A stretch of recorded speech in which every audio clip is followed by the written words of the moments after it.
Dong.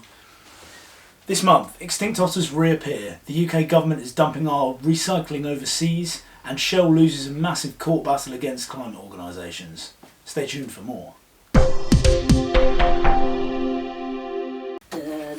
Dong. Hello, and welcome to the first episode of Second Nature's news show, What on Earth? Where we answer the question, what on earth is going on? May 2021 has been a jam-packed month for environmental and nature-based news. First of all, we're going to start off on Shell. Now, Shell, as we know it, is a big oil and gas and petrol and other things company.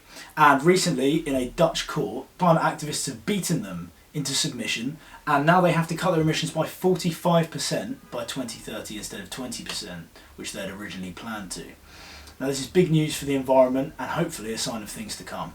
In a similar victory for the climate, a recent meeting of the G7 Environment and Energy Ministers has led to the decision to end funding for overseas coal power plants in an effort to stop the planet's temperature increasing to above 1.5 degrees above pre-industrial levels.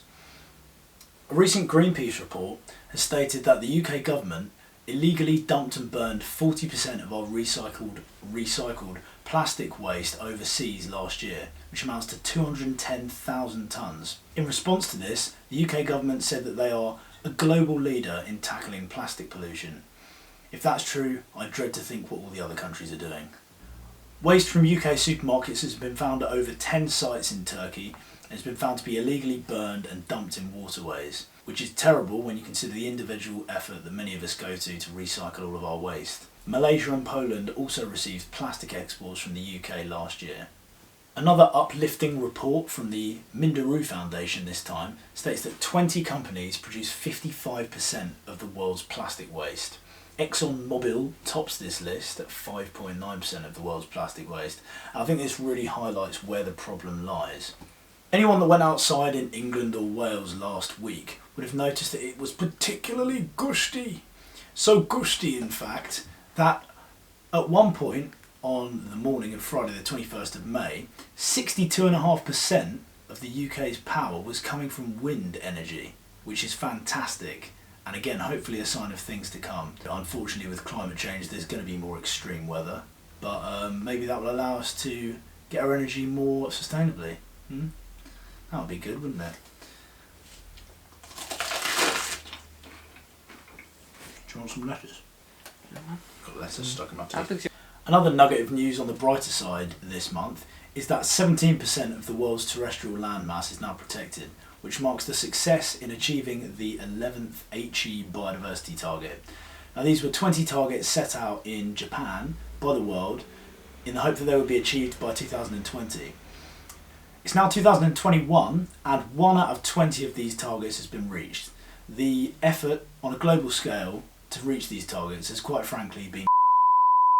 In addition to this, there's growing concern that a lot of the areas that are being protected are, and there's no other way of putting this, dog. There's been so much pressure globally for governments to protect large areas of their countries that quantity has been chosen over quality in a lot of cases, which is very unfortunate indeed.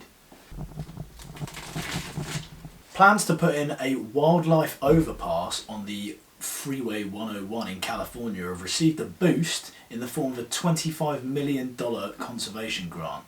They still need $35 million to make the project go ahead, but this would be great for all sorts of species like mountain lions, bobcats and mule deer. This wildlife bridge will be over 200 feet wide and cross 10 lanes of highway and will be the biggest of its kind on the planet.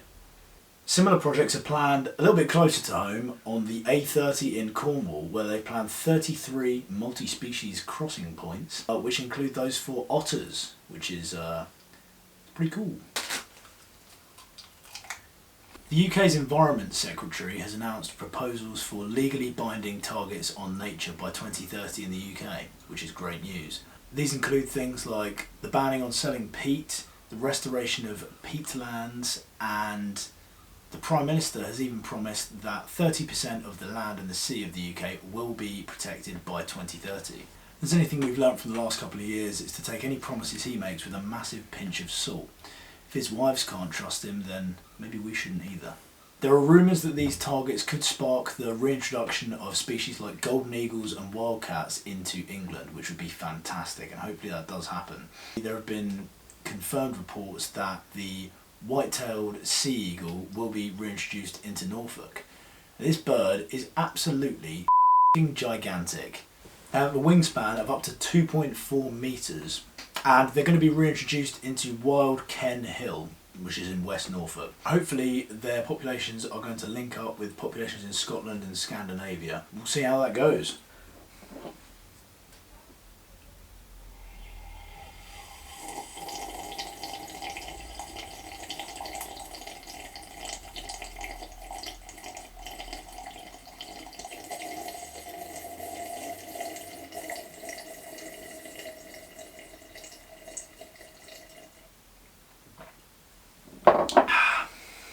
Other good news from the UK this month includes the Action Plan for Animal Welfare, which includes a banning on the import and export of shark fins, which I didn't even know we imported or exported, as well as cracking down on pet theft and introducing animal sentience laws that recognise animals as sentient beings.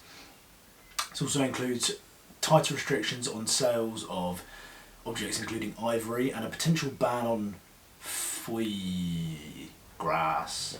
Foie. It's not that. It's not that. Foie. It's not that. I know it's not that. Foie gras. Foie gras. Foie gras. Thanks for watching. Foie gras. Now for some good news across the pond over here in Argentina. A giant river otter has been spotted for the first time in over 100 years on the Bermejo River in the Gran Chaco lowland system.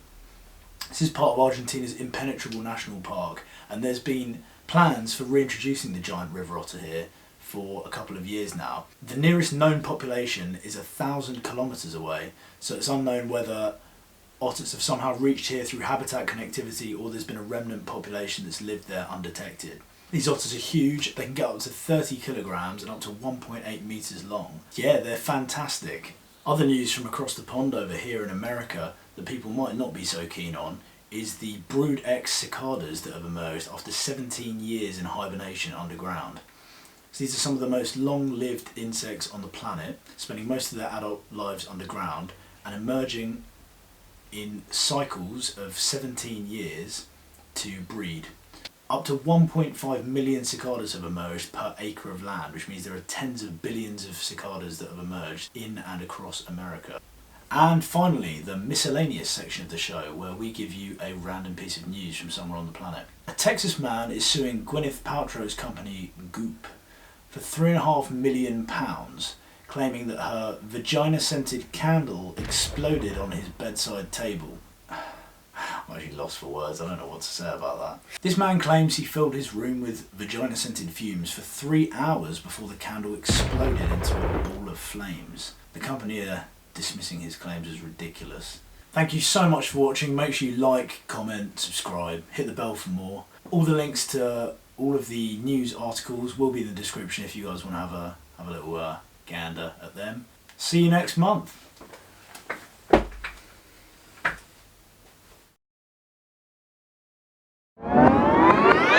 Pressure globally there's been something of recycle winged cut too much of it. On the Bermejo River in the Gran Chaco. I'll just slip that in there somewhere. Thanks for watching.